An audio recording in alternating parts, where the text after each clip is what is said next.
നമുക്കേവർക്കും അറിയാവുന്ന കാര്യമാണ് അമൃത് ലഭിക്കുന്നതിന് സമുദ്രമഥനം ആവശ്യമായിരുന്നുവെന്ന്. പക്ഷെ അതിനു പുറകിലുണ്ടായിരുന്ന പ്രധാന ഉദ്ദേശത്തെ ജനങ്ങൾക്ക് ആർക്കും തന്നെ മനസ്സിലാക്കാനായില്ല. ഇന്ന് ആ പ്രധാന ഉദ്ദേശത്തെ നല്ല രീതിയിൽ തന്നെ ഞാൻ മനസ്സിലാക്കി തരാം. ഞങ്ങളുടെ ജീവിതത്തിൽ ആ അമൃത് ലഭിക്കുന്നതിന് മാർഗം കാട്ടിത്തന്നിരുന്നു മഥനം. അതിനുശേഷമാണ് ഞങ്ങൾ ഏവരും തീരുമാനമെടുക്കുന്നത്.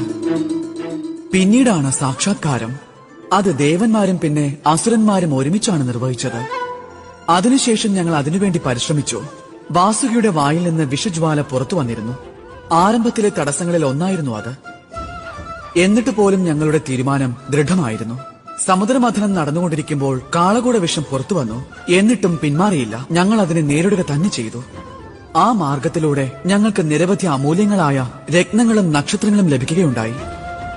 അവയെല്ലാം തന്നെ ഞങ്ങളെ ഏവരെയും ആകർഷിച്ചുവെങ്കിലും അമൃത് കരസ്ഥമാക്കിയതിനു ശേഷമേ ഞങ്ങൾ ശാന്തചിത്തരായി മാറിയുള്ളൂ. ഇതുപോലെ നിങ്ങളും നിങ്ങളുടെ ജീവിതത്തിൽ തീരുമാനം, സാക്ഷാത്കാരം, പരിശ്രമം, ഉറച്ച നിശ്ചയം, സ്ഥിരത, പിന്നെ ആകർഷണത്തോടുള്ള വിരക്തി, ഈ പറഞ്ഞ ഗുണങ്ങളെല്ലാം തന്നെ മനസ്സിൽ ഉൾക്കൊണ്ടു കഴിഞ്ഞാൽ നിങ്ങൾക്കും നിങ്ങളുടെ ജീവിതത്തിലെ ഈ അമൃത നിശ്ചയമായും ലഭിച്ചിരിക്കും. രാധേ രാധേ.